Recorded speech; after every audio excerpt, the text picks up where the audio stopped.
Welcome to the Enterprise Excellence Podcast, where our purpose is to help create a better future. Learn from our world's experts how to improve your organisation sustainably.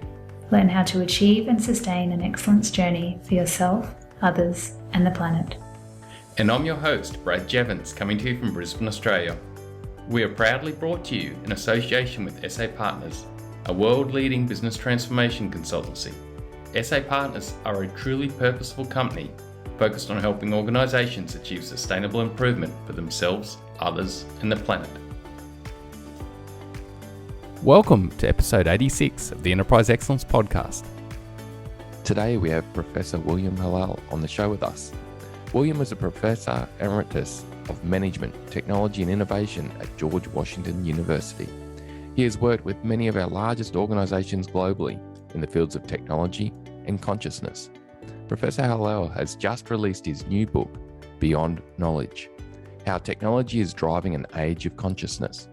I'm looking forward to exploring this highly relevant topic. Let's get into the episode. Professor, thank you so much for joining us today. Great to be here with you, Brad.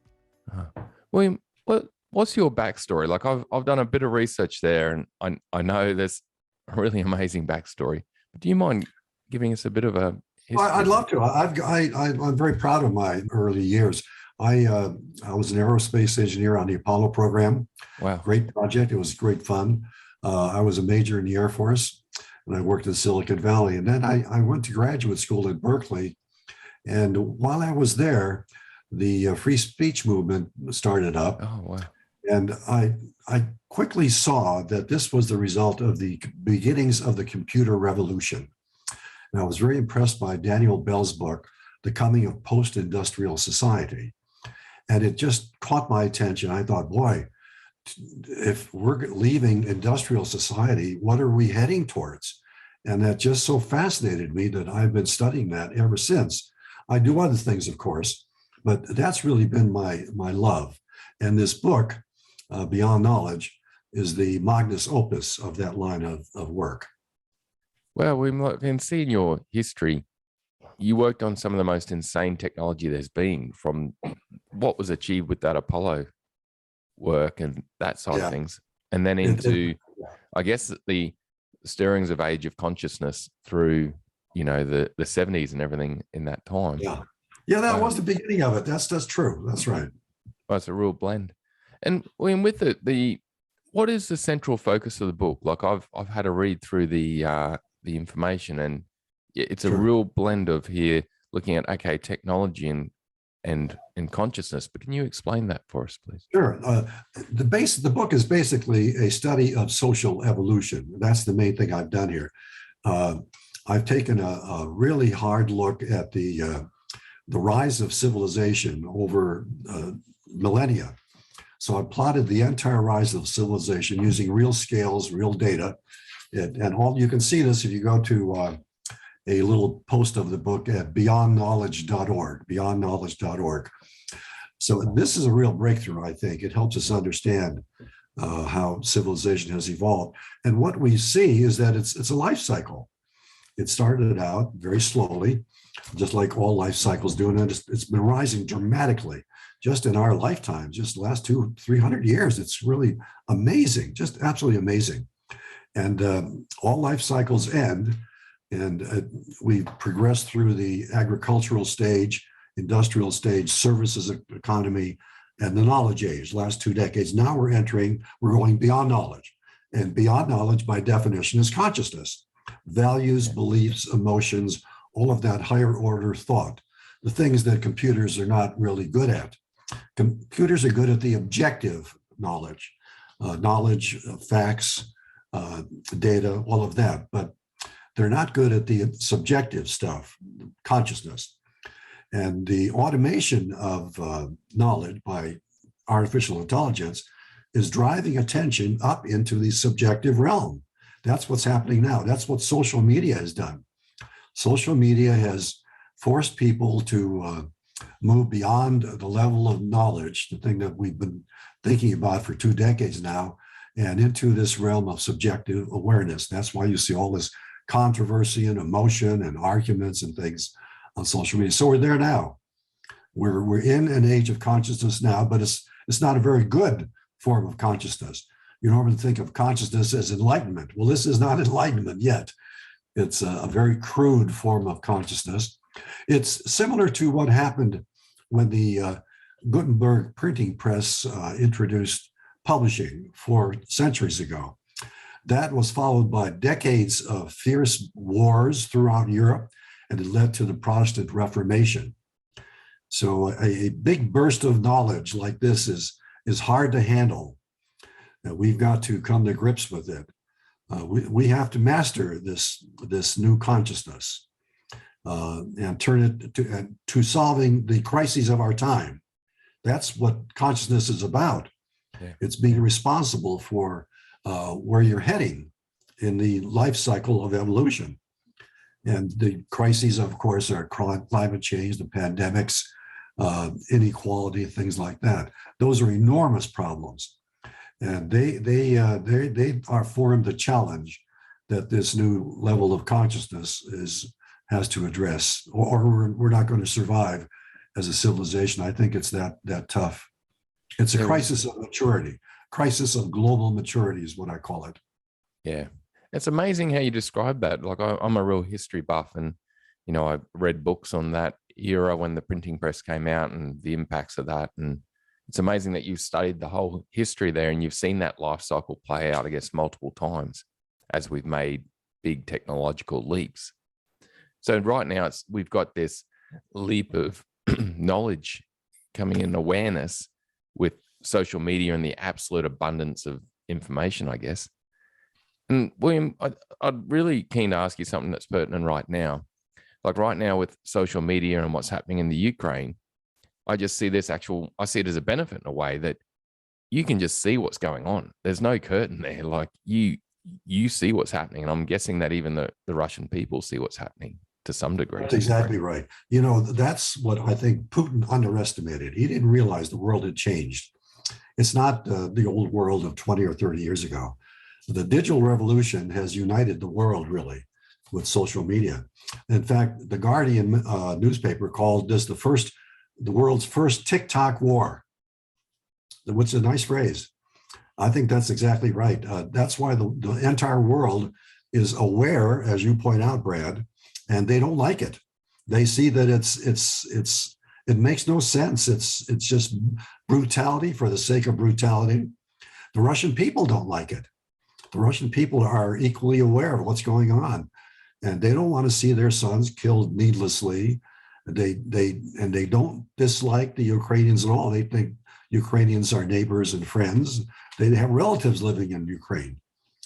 So the whole thing was just a terrible mistake, I think, on Putin's part. I don't think, some people think he's brilliant.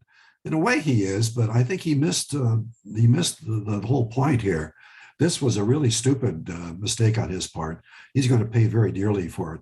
The resistance is global, it's unrelenting, and it's going to hurt the Russian people very much. Yeah. Until something happens. Putin may destroy himself. He may suffer a coup d'etat from his generals when this gets really bad, or his fellow politicians may ease him out, or there could be a popular uprising against the whole system. Yeah. Anything could happen. No, and it's such a pertinent situation happening right now with the book that you've written. And yeah, thank you for that. William, I think all our listeners, our minds will be really delving into this, and there's a lot of connections we'll be making. But do you mind delving a bit more into how technology is actually driving consciousness? Well, let me go back to a point I made earlier. I think it's important to understand there are 2 different types of consciousness. And this is well known in the scientific world. René Descartes really first made this clear. We talked about dualism. There's the mind, the body, all of that stuff. That's objective. That's things that you can measure. Knowledge, you can measure knowledge, you can store knowledge in computers, information, data, just make decisions, all of that. That's objective. But beyond that is a huge realm of higher consciousness that is subjective. There is no right or wrong. You can't measure it. It's experience. It's what people experience. It's emotions. It's belief systems. It's values. It's vision. It's all the things that are happening right now around the Ukrainian crisis. And that realm is more powerful. The subjective forms of consciousness dominate the objective forms. People usually choose their beliefs in whatever way they come about them, and then they select data and information to back up their prior beliefs. Of course, some people modify their beliefs based upon knowledge, but that's something else. But generally speaking, subjective consciousness, values and beliefs and emotions dominate the objective realm. That's why in the United States, we have what we call the post-factual phenomena. All of these crazy ideas that are circulating that have no basis in fact. They're just completely nonsense. Like the belief that Trump won the election, or the fear of vaccination. Yes. I mean, it's crazy stuff. Oh, William, there's so many examples. Yeah. As you were saying that, I was like, how many examples have there been in just the last 2 years of people being driven emotionally or through that unconscious or subconscious? And then we look into the conscious realm to find data to fact. And of course, you can find data to back anything up. So that's amazing. Yeah, and the left wing is equally guilty. That the way they cancel people who deviate from very precisely described forms of behavior, people who are not woke, whatever that means. I still don't understand what it means. But the left is doing the same thing. And so it's not the fault of individuals. It's just a phenomenon caused by the digital revolution. As artificial intelligence automates knowledge, we are being forced beyond knowledge. That's why the book is titled that, Beyond Knowledge. We are living beyond knowledge now. The world is, in fact, living beyond knowledge in the sense that major decisions are made not on the basis of fact, but on beliefs and values and emotions. And that's why it's such a struggle. Yeah. That's why we see political gridlock everywhere. And so, William, really from early on in the conversation, you were mentioning that there's potentially a journey we're going to go through to really, hopefully, bring this to the highest level of amazing outcomes, like what happened with the printing press. But there was an era where things were traumatic. On that, how does, this consciousness that we're now heading into enable us to solve today's crises? Like, how do we get to that place where we're using it in a very positive way to help on climate change, to help on economic challenges, social situations? That's a really good question. It goes to the heart of the book, and it's a tough question. There's no good answer to it. The simple answer is that more facts are not going to do it. We have all the knowledge we need. So trotting out more facts is not going to do it. We have to change consciousness. We have to change the way people think. And that's tough. That's really hard. I think it's happening. And I like the response to the Ukrainian crisis, for instance. I also am very impressed by the changes in the corporate world. You and I were talking about that before the show. The decision made by the Business Roundtable in the United States 2 years ago was revolutionary. It gave up on the principle that profit should be the dominant goal of the corporation. And it accepted, the legitimacy of the goals of all other stakeholders, employees, customers, suppliers, distributors, the public, everybody who is part of the firm, really, but is not usually recognized as such. So this is a revolutionary change. And the reason they've done it is, I think business people they're pragmatic, if nothing else. And they see that the world is going to hell in a handbasket. The climate change, pandemics, the inequality problem, financial instability, terrorism, all that stuff. And they also see that government can't do it alone. So it's just made manifestly clear to them that they've got to step up to the plate and take on bigger responsibilities if we're going to survive as a civilization. And I don't think this is a compromise on the virtues of free markets and capitalism. It simply expands the range of interests that corporations serve to include the other parties that are essential to success.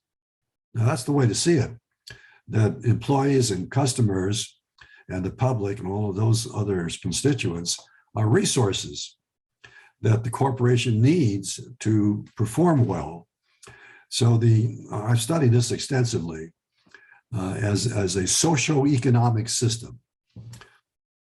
And it's a new reality that we should understand. It requires a change in economic consciousness. We have to see business as more than just money. We have to see it in its social context as well. And if you see that, and you see the role of employees and customers and so forth, the obvious thing is to unify all of those parties to any enterprise into a more productive whole by working with them as partners to solve strategic problems. Because only employees know what's going on at the grassroots. Only customers know what they really want and need and the problems they're facing and so forth. So by working with stakeholders, the corporation can create more value for everybody. That's the theory, that's the principle. I don't think business people understand that fully yet. They know they should be doing it, and they are. They're moving in that direction. They're calling it ESG, environment, social, and governance. So they're moving, and they also call it conscious capitalism and stakeholder capitalism. But I don't think those terms really get to it very well. I like to think of it as collaborative enterprise. The corporation is a collaboration among its various stakeholders, and that's partnerships, and that creates value. And it also reduces risk, because the parties that are usually causing trouble, customers and workers, are part of the process. So you can resolve the differences and turn them into advantages. So it would make a business less risky, I think, and it would do something about the enormous inequalities that modern societies are struggling with. They're just unprecedented levels of inequality. The levels of inequality harken back to the Gilded Age of the 1920s. It's that extreme, and it's not good for anybody. It's a damper on economic growth, because people don't have the money to purchase, so you have less demand. So I think there's an enormous opportunity for business to change dramatically, to become an institution that solves social problems as well as making money. In fact, I think they could make more money with less risk doing it this way. There's more we can say about this. It's a huge topic. And it's such a key one for this show too, William, and everything that we're about. It's that create a better future, for social people, profit, and the planet, that more holistic approach. But I've seen an evolution too, and it's so key to what I'm involved in. It's like business was this authoritarian where you get promoted up into leadership, and then eventually leaders end up looking at the frontline employees as if they're idiots or something, or they don't have a brain, or I don't know what happens. It's like I'm the expert, I become the leader. And it becomes this very top-down culture, which goes back to, like, I don't know, British or something, back to the that's right, history. But then it's principles of bureaucracy. Yeah. And we know through Agile or even the new approaches with Lean, all these systems that companies are using to break that. And the term I hear is bottom-up improvement, customer-aligned bottom-up improvement. Boy, companies are achieving insane things, but it's that shift. It's people being able to make that shift consciously, like you said, but then also system-wise to create that in the company. And that's such a pertinent topic you just covered. And, shifting from this top-down authoritarian culture that we've been so used to for so long, where there's that disconnect from leadership to the frontline employees and customers, to getting that in, really focused customer alignment and bottom-up improvement. Yeah. Just it's so pertinent to this episode and what we're about. It is. And it's one of the most important things that's happening today, I think, because I think business people could lead us out of this crisis of global maturity, that I call it. Business is the most powerful institution in the world, and they are pragmatic. They know how to get things done. And the fact that they see the challenge and are moving in the right direction is very encouraging. If business people can understand the full significance of what I've been describing here, I'm not sure they do yet. I'm not sure they fully appreciate the fact that this could be a competitive advantage. It's not a compromise. It's not the old social responsibility where you're doing good in a philanthropic sense. This would be a competitive advantage, as well as serving society's needs better. And business people could become the heroes of society instead of, they're often disgraced.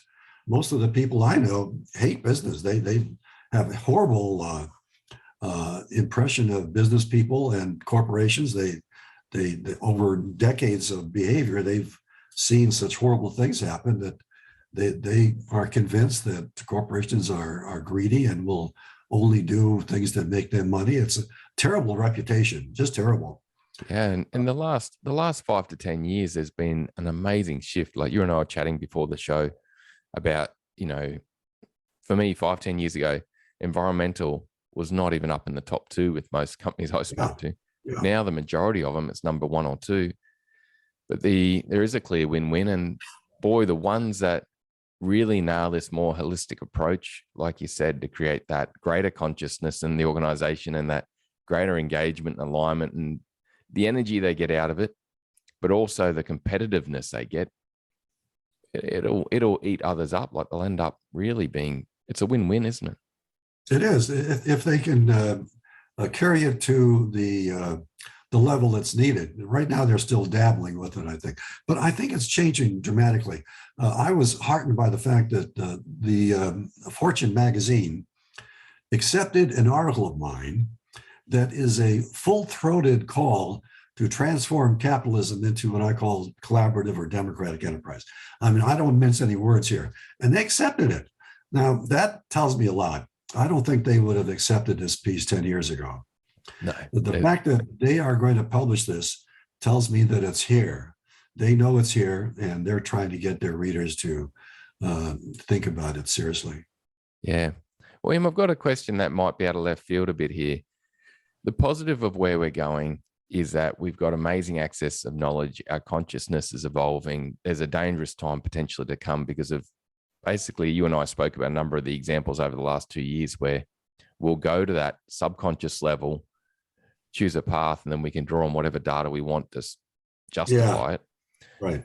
But with the journey, what do you see that's needed for us to actually shift through it and truly get more holistically to that area where it's really achieving great outcomes?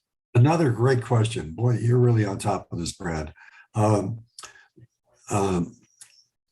Go back to my study of social evolution. Another thing I learned from the study of social evolution is that, excuse me, every stage in the social development has been driven by a revolution in thought. The Industrial Revolution is a great example.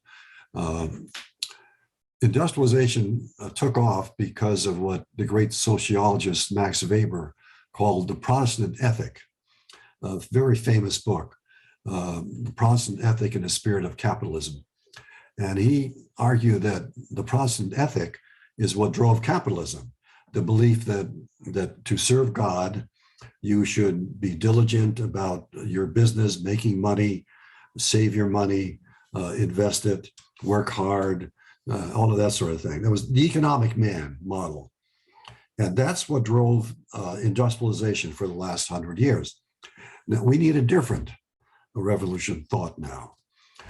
That revolution thought worked pretty well for about 100 or 200 years. But now the challenges are different. The challenge is to integrate, to work across groups, to work across corporations, work across nations, to really to integrate the world into a single governing system.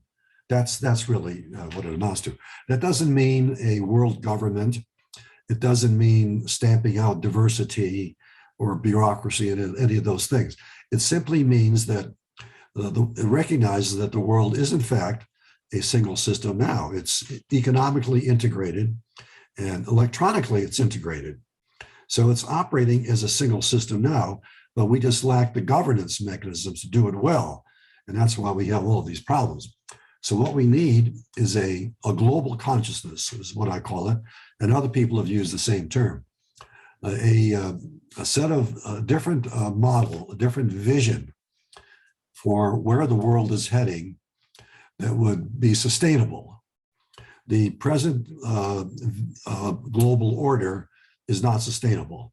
I think that's pretty obvious. You can stop ordinary people on the street and ask them this, and they'd say, no, I don't think we're going to make it this way. So, and the pandemic has made that very clear, because the pandemics are global problems. They're not local problems, and they can only be solved with a global solution. So the pandemic made it clear that we have to work together globally. And that's all that global consciousness really means, I think, basically, that we recognize that the world is a single system, and we work together to make it a system that is sustainable. Now that's tough. That's going to take a lot of work, but mainly it requires changing the way people think. That's what's tough. It's a change in consciousness.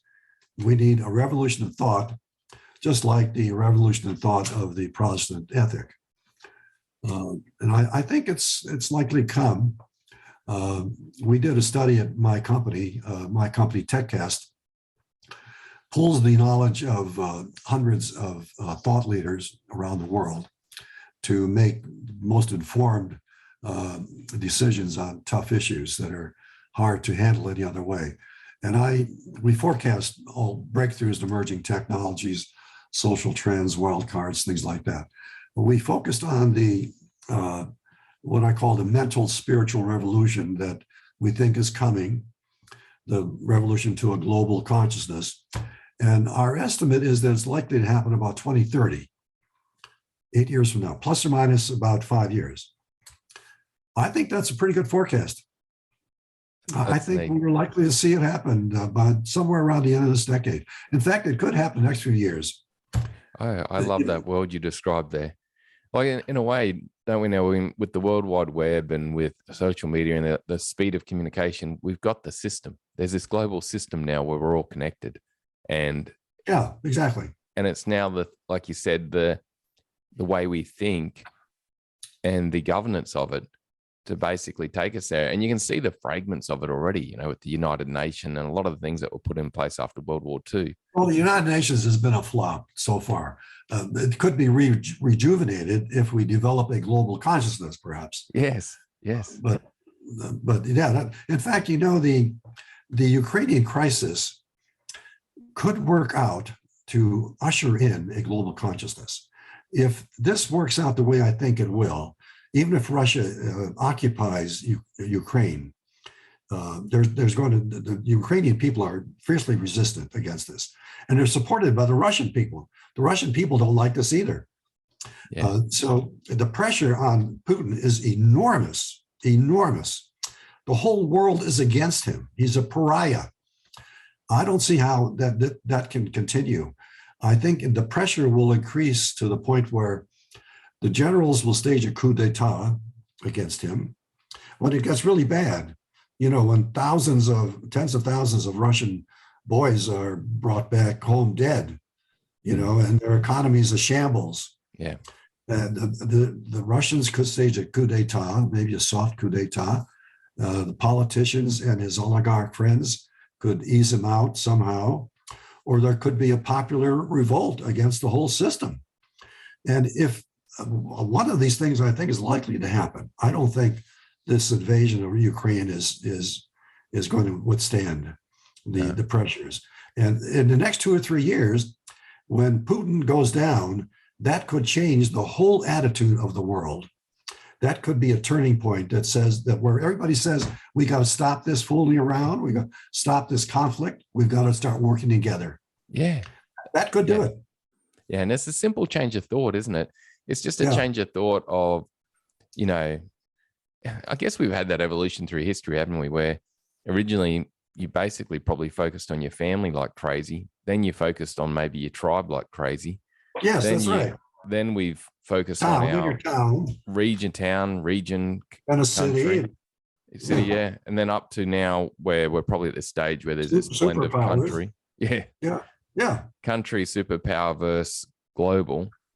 But it's really, when you look at it just simply, we're from the same make, aren't we? Like whether you're Chinese, Japanese, Russian, like why not be one thought process and one brotherhood of it all? Because we are. Like seriously. Like I don't think we have a choice. Either do that or it's extinction for civilization, I think. I don't see how especially with the challenges we're facing right now, isn't it? It's like we need that global consciousness now to deal with these issues that are coming at us. Exactly. Yeah, the Ukrainian invasion could be a great opportunity to transform world thinking, I think. Yeah. William, one thing I do ask each guest is like a short 2-minute tip that you'd give to senior leaders or businesses out there right now on this topic we're talking. What would be that 2-minute tip that you would give them to help us progress forward? Well, I think business leaders have an enormous opportunity to redefine the way their organizations work for their own benefit, not asking them to make sacrifices. They could become real leaders instead of people who hold power, servant leaders. They could define themselves as people who serve the needs of all their stakeholders, including their investors. That's a viable position. That's a position you can defend honorably, morally. And if you did that, you would gain power. People would give you power because you then become legitimate. You could become a hero. And I think business people are the prime candidates to lead the world out of this mess that we're in. So I would suggest that business people should think carefully about how they can redefine their role to serve themselves and their nations and the world a lot better. William, you've just taken the whole concept of servant leadership to a whole new level for me. Thank you, Brad. Thank you. That was an insight. Because I've always, I'm building a course right now with an agile organization, Jeff Sutherland and his team who do, they're involved in agile, which is, big story. But, servant leadership, we're so focused on servant leadership, serve your employees, serve your team, serve your customers. Yeah. But it applies to society and planet, just the same thing. Just serve that. And that is brilliant. I was close to the former president of General Motors Saturn division, Skip LaFoe. Yeah. He was a leader. He was a progressive guy. He was the first major corporate executive, at least in the United States, to embrace the idea of democratic enterprise. That's what I call it, democratic enterprise. And he was brilliant at it. And that man was revered by the people that worked for him and the suppliers and the union people and city officials. He was revered because he was a real leader. He was a real leader. Yeah, it's amazing the power. And I study it. It's my passion is studying those spaces. And I've studied him and that side too. It's been awesome. William, you just gave me a massive insight, and I've had a fair few throughout this conversation. What's been a recent insight for you, mate? What's been a recent thing that you've gone, wow, okay, that's new? Well, my understanding of the possibilities for the Ukrainian war, that I just knocked off an op-ed piece this morning that I hope my publicist can place in a major paper. It's called Ukraine is a Great Opportunity. And the subtitle is World Opinion Can Force Autocrats Down or Back or something. Yeah. It's a nice piece. I didn't see that. I didn't think I could write that. As I thought about it late last night, I thought, that's a nice idea, but what am I going to say? You know, what do I have? What can I use to make the argument? And I did some serious work, and I struggled with it, and it's a great piece. It's one of the best pieces I've done. I like it. William, we'll put some links I'd love to put some links in the show notes to that, the Forbes one, the Fortune, the article you did recently on the greater global consciousness and environmental and business. And we'll put some links to that too. That'll be great. William, how can people get hold of your book, reach out if they have questions, connect? Well, the book is available at Amazon, Beyond Knowledge, Technology is Driving an Age of Consciousness. And you could go to the posting on my site, beyondknowledge.org, and find a nice synopsis that'll tell you about everything you want to know about the book.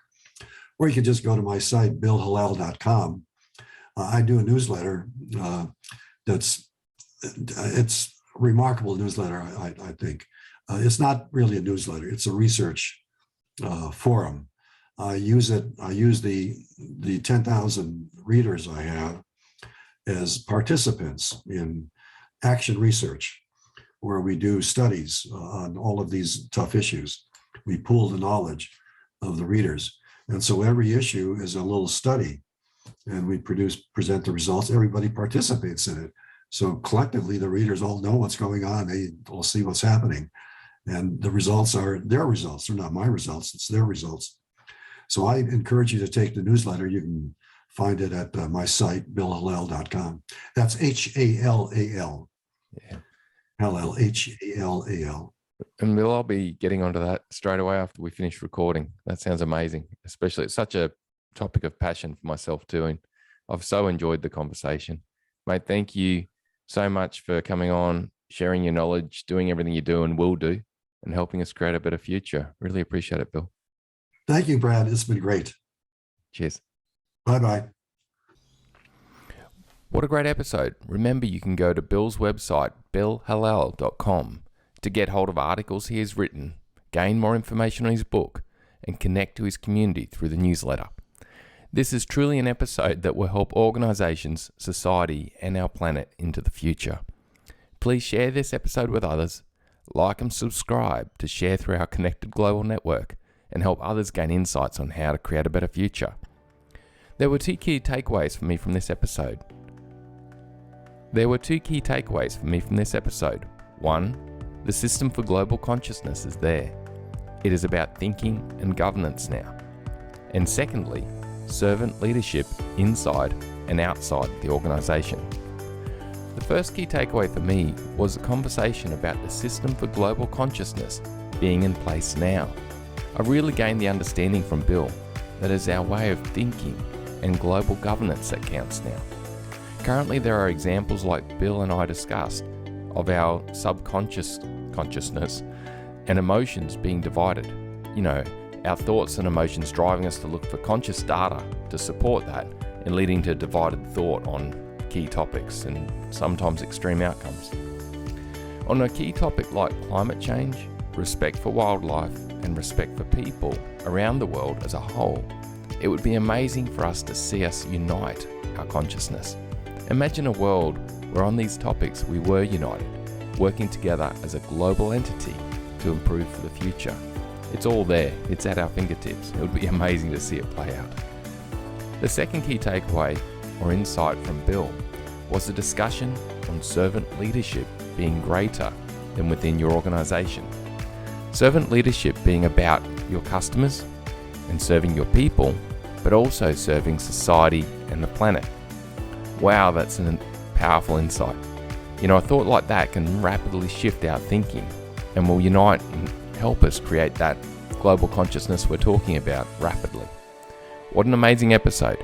I gained so much from the conversation, and I hope you did also. Thank you, Bill, for everything you have done and continue to do to help us create a better future. Bye for now.